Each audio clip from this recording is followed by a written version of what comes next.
بسم الله الرحمن الرحیم دا پروګرام مونږ ولې داسې یو سره زه یم ستاسو کوربه محمد باسط خان او ما سره موجود دی سینیر تجزیه‌نګار اختر ایوب صاحب. کتونکو د امیري تاکالي خبره به کوو په ټول ملک کې، چونکې دغه خبره روانه ده. پولیس تشدد شو، د هغې نه پس ویډیو وایرل شوه او د هغې نه پس بیا مختلف ځایونو کې احتجاجونه هم وشو. تاسو مختلف ویډیوز کتلي دي. د هغې نه پس انکوایري کمیټي هم جوړه شوه چې هغه به حکومت به 15 ورځو کې د هغې فیصله چې دی هغه به وړاندې کوي. خو په دغه موقع باندې ډېر خبرې بل طرف ته لاړې او په هغې کې د پښتون او د افغان خبرې اوس مخې ته راځي او زیاتره پښتانه چې دي هغه هم په دې کې کنفیوز دي. زیاتره خلک په دې باندې کنزل او تنقید هم کوي. په دې هکله به موږ اختر ایوب صاحب سره خبرې کوو. تاسو ته موږ پروګرام کې هرکلی وایو. ډېره مننه باسط جان. دا راته ووایه امیر تاکال یو کیس وشو، یو ډېر داسې کیس وشو چې ټول پښتانه ودردول، بلکې ټول پاکستان کې هغه ډېر زیات وایرل شو. نن سبا موږ دا نو زیاتره خلک کنزل کوي، وینا کوي چېرې دا د پښتون او د افغان ټچ دی له ورکوي. تاسو په دې هکله باندې څه وایئ؟ باسط جانه د دې واقع خو څو ورځې شوې چې دا شوي دي کله چې په سوشل میډیا باندې دغه یو څو هلکان رالل او هغوی سره د امیر تاکال چې د شراب څښلو او بیا دغه کنځل پکې کړو. تر کومې چې دویمه ویډیو نه وه راغلې نو د دې عمل ته خلکو ډېر په بد نظر کتل او غنده یې او موږ یې هم غندو په دغه نظر باندې. او یوازې هم دې نه غنده، د هغه مشرانو تربیت هم ورسره هم غنده چې د چا دا بچي وو. او موږ وایو چې یوازې دې ځان وشرمو، هغه خلک یې مشرمو. یو تخریبي عمل و چې ورته وګورو. یو خو دا چې اسلامي جمهوریت پاکستان کې چې آیین او دستور سوي د هغې کې شراب څښلو، د هغې نه پس کنځل کول او کنځل بیا سټیټ ته کړو. دې ته به څوک هم څه په ښه نظر باندې ونه ګوري. نو دغه خلکو غندل مو او څه چې آیین دستور قانون کې څه دغه نو د هغې خلاف په کار وچو. سټیټ په شان د مور ده. دا تخریب شو، تعمیر نه شو. دې ته امیر چې څه کړو دا یقینا تخریب شو. خو سټیټ دا وي چې دې د تخریب نه تعمیر جوړ کړي او یو ښه اړخ ته بوځي. سټیټ مور یو دې ته وایي سټیټ. تر کومې چې دویمه ویډیو نه وه راغلې نو د امیر متعلق د خلکو څه ښه سوچ نه او دغه هلکانو متعلق هم څه ښه سوچ نه. کله چې د دې تخریب په بدل کې دویمه ویډیو وایرل شو، په هغې کې د امیر د تاکال چې دی د ده په کوم انداز کې هغه بېعزتي وشوه، هغې عکس العمل داسې جوړ کړو چې د خلکو دا یو ذهن جوړ شو چې قانون کې د دې سزا خو وه، خو دا خو سزا نه شوه، دا خو انتقام و. او ریاست سره انتقام مزه نه کوي، د قانون په لار تګ مزه کوي. عکس العمل همداوي په ټولو هیوادونو کې همداسې واقع کېږي او د هغې عکس العمل مخې ته راځي. خو سټیټ د مور کردار ادا کوي او کوشش کوي چې هغه مسله په ښه طریقه واره کړي. دې نه مخکې د زینب یو واقعه هم وشوه او چې هغه وشوه نو یو تخریبي عمل وشو، خو ریاست په عمل هغه کې راغی او د هغې حل یې راوویستو، په قومي اسمبلۍ کې قانون سازي وکړه. لږ د یو واقع یو نری ټچ در کوم چې زه د هر ملک کې وشو.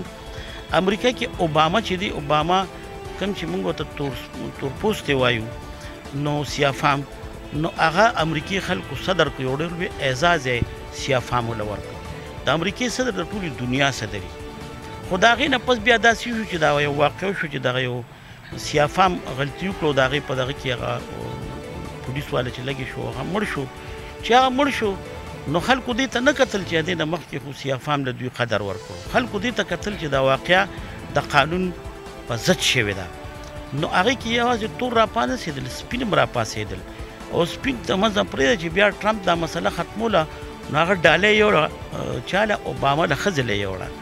نو اوباما د قار هغه واخیسته او باره یې وغورځوله. دا عکس عمل راځي په یو دغه کې. نو دا عکس العمل د دې همدلته هم راغی. په کار دی چې د هوش په دنیا کې بیل شوي وه. لومړی غلطي وشو او د پولیس یا د سټیټ دا کار چې د هغې په ضد باندې د قانون مطابق ګامونه پورته کړي. کوم ګام چې پورته شو نو یقینا هغې ته د قانون مطابق نه شي ویلي. هغه یو ډېر داسې و چې زموږ غوندې سړي سره هم هغه نه ښایي. د هغې عکس العمل هم څه ډېر غلط راپورته شو او جلسې جلوسونو پولیسو ته کنځل. یقینا پولیس کې ډېر ښکلي خلک هم شته. زه به یو وړوکی مثال د یو کس درکړم چې دلته خلک د کرکټر قدر کوي. عبید علي په دې دنیا کې نشته او دلته هغه ډي اس پي بیا اس پي پاتې شو. ملک سعد دلته اس پي یو افسر پاتې شو. خو د هغه خپل کردار څه داسې روان شو چې هغه نو دلته به چابړي پروش هم د هغه تصویر لګولو، چولو والا هم د هغه تصویر لګولو او اوس هم د خلکو په ړونو کې پروت دی. په دغه کې د یو څو کسانو هغه اثر چې دی هغه په ټولو باندې وغورځېد.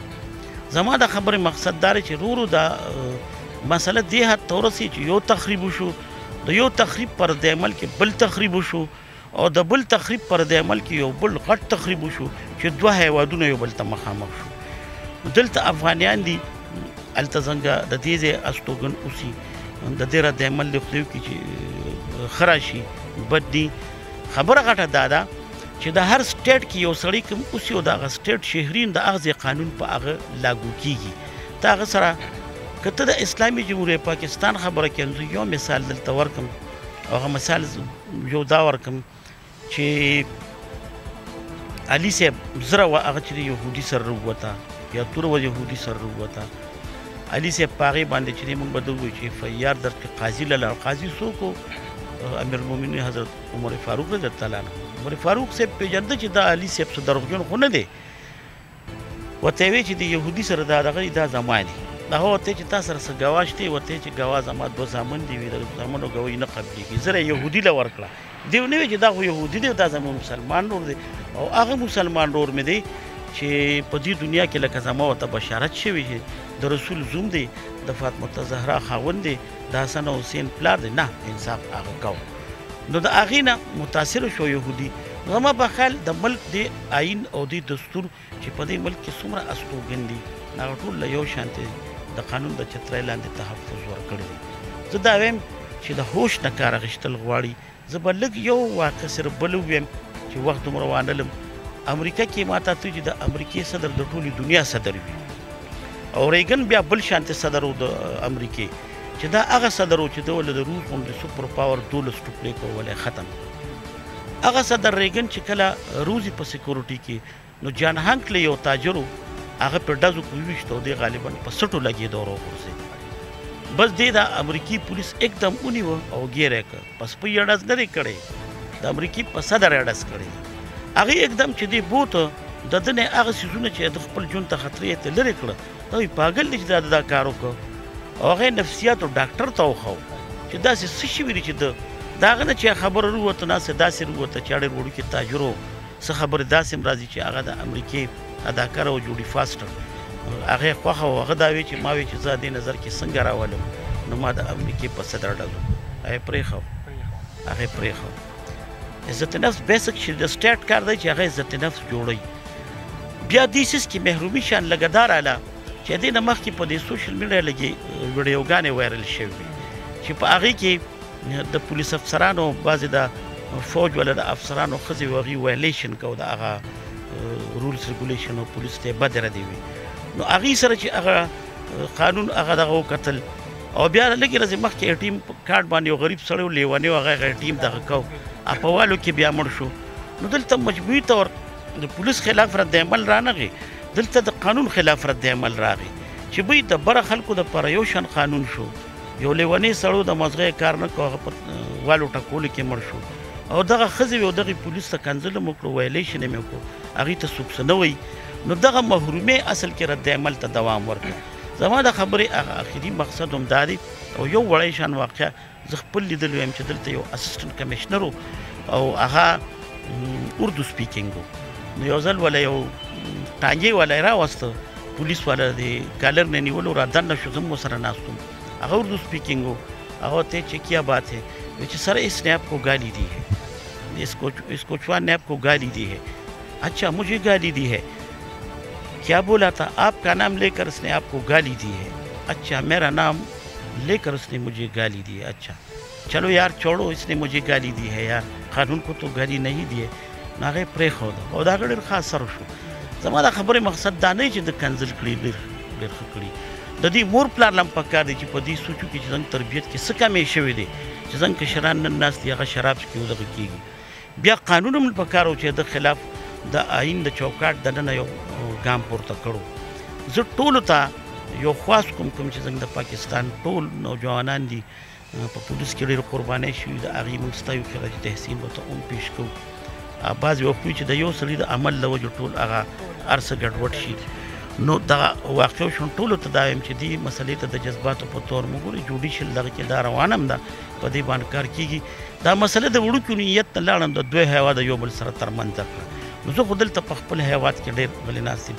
دا بېله خبره چې دا یو سازش ګڼي. پخوا به خلکو دا وي چې د خیبر دره خو لار د تلو راتلو د په کابل او پېښور کې افغان یو دی یو بل سره اوس تاوتریخوالی راغی یا عالمي سازش دی په دې باندې نه وي خو دې حد ته ورسېد چې د هغې کنسلیټ هم پکې راغی دې وخت کې که پاکستان زموږ د کور دی کور ته به ګورو دا به امتحان کې دا چې په ځای دې چې موږ د دې په مسلو کې کمې راولو نو هلته انډیا موږ سره اړمنو چې دا هیوادونه مخامخ شي نو په کوم کور کې چې موږ ستوک نه کړو دې ته هم مسلې جوړېږي نو زه یم چې په دې خبره هم پکار ده امیر هم غندل پکار دی اوس هم غندو بیا هم غندو ورسره هغه هلکان هم غندو د دې مشران هم غندو چې هغې ولې د خپل بچو تربیت نه کړو ورسره هغه عمل هم غندو چې هغه قانوني ګام نه دی اخیستی شوی هغه د انتقام ګام اخیستی شوی دی د دې ازاله به سټیټ کوي او موږ ټول به کوو په شریکه میډیا کوي او پولیس والونه به هم کوي واقع داسې راځي خو هغه تخریبي عمل د تعمیر رخته بوځي ټولو ته خواست کوم چې جذباتو کې مزه